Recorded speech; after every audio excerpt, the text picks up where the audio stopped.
Okay, so we'll just get started now. So this review will cover the content in the first three lecture videos that she posts. So the end replication problem, which is in lecture or video 4, will be covered in Thursday's review, and they'll probably also have either more content not covered in this one or just practice problems. So first, we're just going to go over the structure of DNA. So just as a recap, the bases base pair through hydrogen bonds, adenine and thymine base pair, and then guanine and cytosine base pair. And then the bonds that holds the nucleotides together in a single strand is the phosphodiester bonds. So the base pairing of two strands together creates a double helix, like a twisted ladder, and even as a single strand, the DNA will still form a helical structure.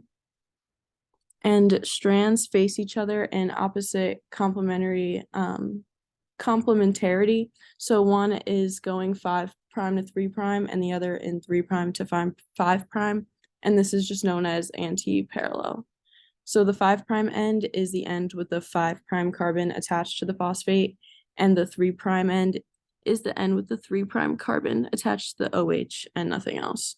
So here, the 3' end, you could see the OH, and up here, 5' end, the one attached to the phosphate group.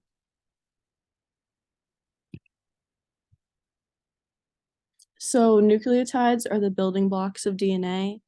It's made up of a 5-carbon sugar, phosphate group, and a nitrogenous base.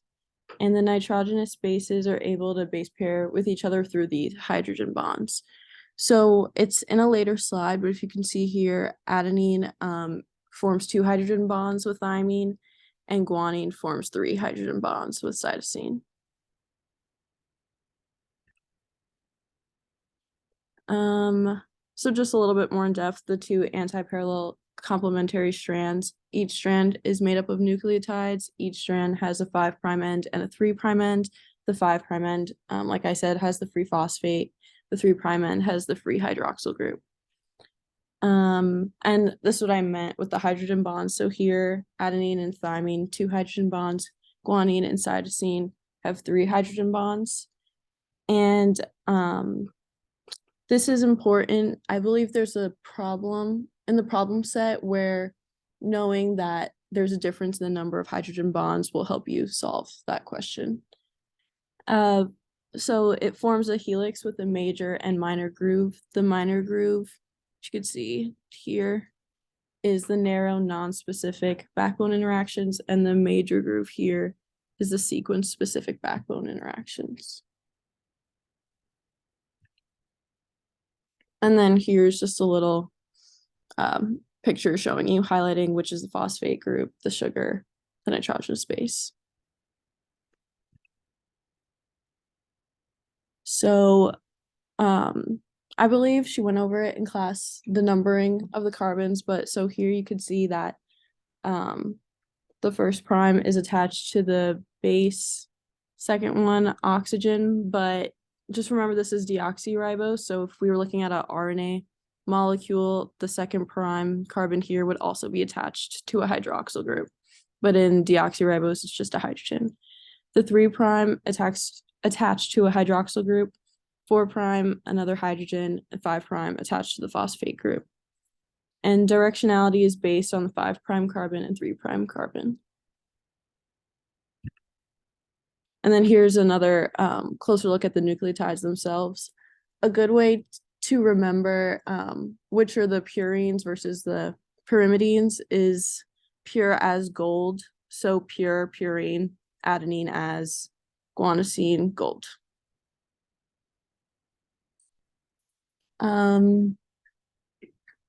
Okay, so base pairing in DNA, the guanine and cytosine, 3 hydrogen bonds, adenine, thymine, 2 hydrogen bonds.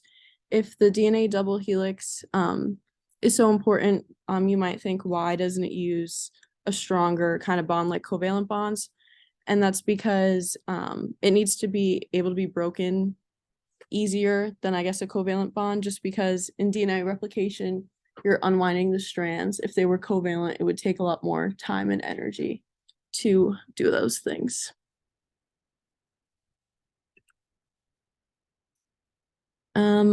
We synthesize DNA from we synthesize DNA from 5' to 3'.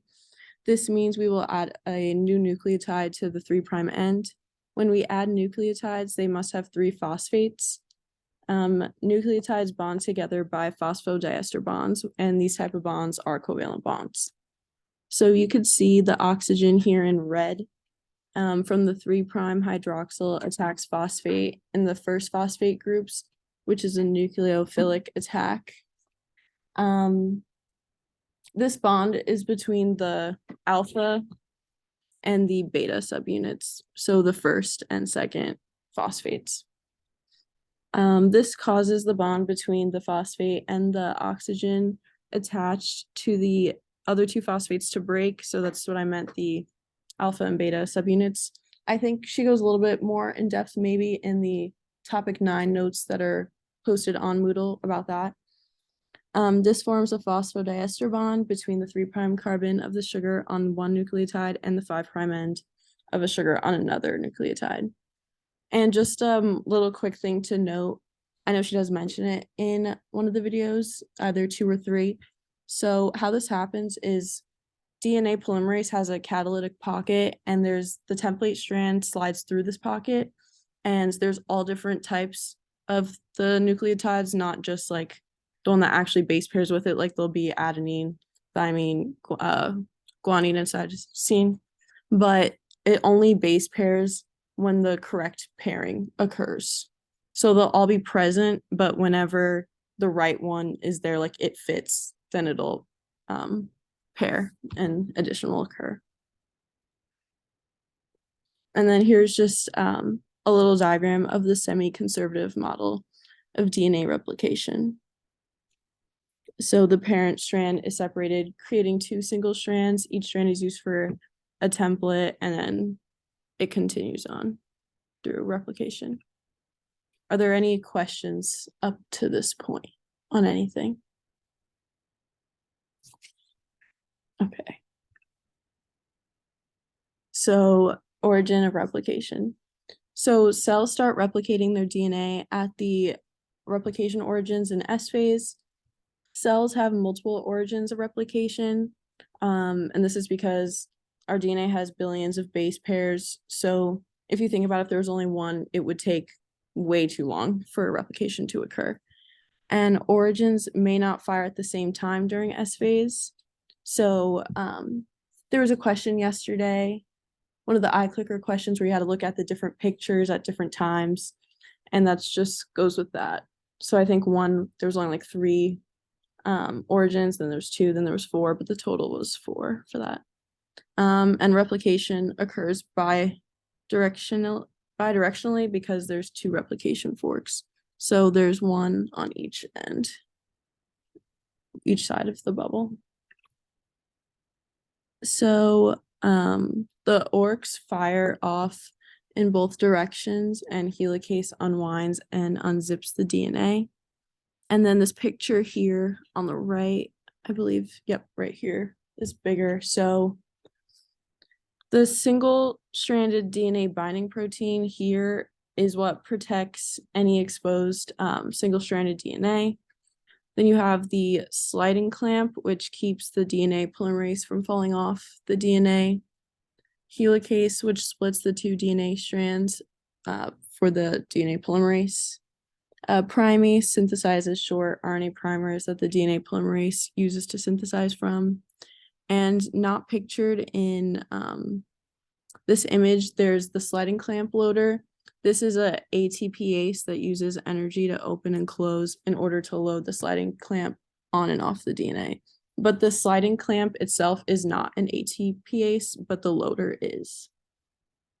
And this slide here, there's something similar, I think, in the topic notes. I'm not going to read through all this right now, but the slides will be posted and the video will be posted too if you want to take a look at that. But it's just the definitions and kind of the functions that are on this diagram here. So for primers, why do we need primers? And this is because genomic DNA polymerases need an existing strand to add to. So DNA primase is a DNA template-directed RNA polymerase, and this just means that a DNA template is used to make the RNA polymer. And this polymer consists of 8 to 10 nucleotides. It's relatively short, and it's added, and it will act as a primer for the DNA polymerases. And then after replication, the RNA primer is removed, and it is filled by another DNA polymerase. And the reason that it's an RNA primer and not a DNA primer is that there are many errors in base pairing in the first few nucleotides, so like 8 to 10 nucleotides, and it's easier to detect a DNA RNA hybrid double helices in the cell as compared to just detecting errors in a double-stranded DNA. Any questions before we go over the leading and lagging strands? Okay. So directionality is really important, and make sure to pay attention to the strand you are making and the direction of the fork, as this will determine whether it's the leading or the lagging strand. So if you are synthesizing 5' to 3' direction of the fork, then you are the leading strand. And if you are synthesizing 5 to 3' in the opposite direction of the fork, you are the lagging strand. And yeah, it's always important to label the ends so you don't get confused.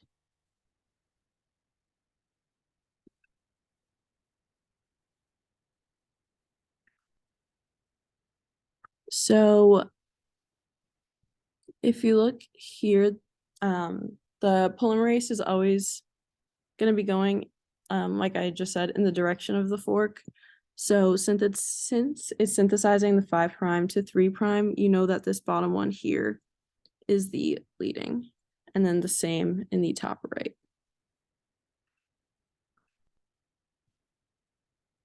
Okay, the lagging strand. So it's the lagging strand because we are synthesizing in the opposite direction of the fork's movement. Since the lagging strand is not continuously synthesized, it must be synthesized in fragments, and these are called the Okazaki fragments. Each fragment requires a primer for DNA polymerase to bind to. Wherever DNA polymerase jumps to, the sliding clamp is needed as well.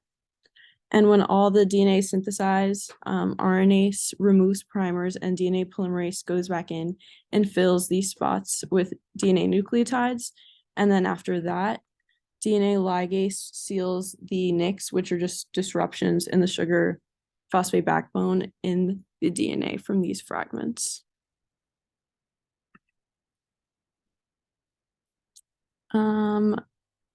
These are just some tips on how to solve problems or questions, or just even thinking about the leading versus lagging strand. So new DNA strands are always synthesized in the 5' to 3' direction, and the direction of the fork is starting from the origin and moving outwards.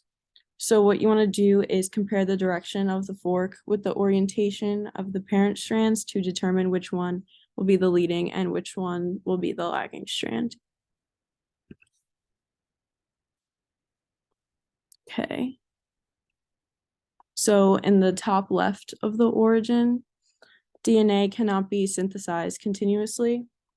If the DNA was synthesized continuously in the direction of the fork, the resulting DNA strand would be parallel to the parent strand instead of anti-parallel.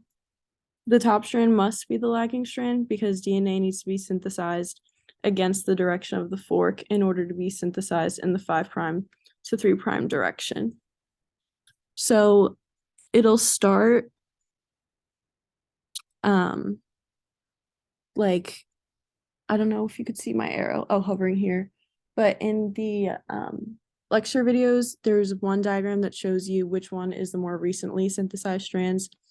And so the more recently ones would be over here, and these to the right would be the first ones formed. Because it goes, I'm trying to be as precise as possible with the cursor, but it'll start on the left side of the fragment, go synthesize in the 5 to 3 prime to here, and then it'll jump and continue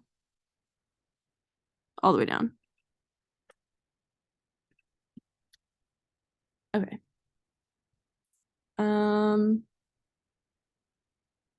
And then the bottom strand must be the leading strand because DNA can be synthesized in the direction of the fork, so 5 to 3 prime.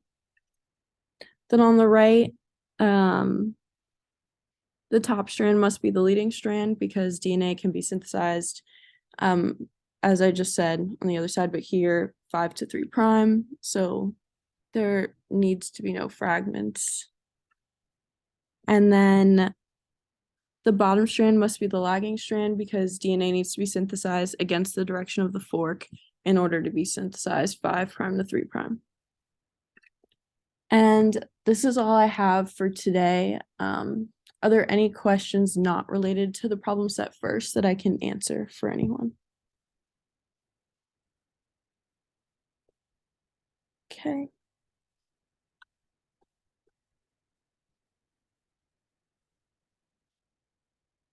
If not, then I'll stop sharing now.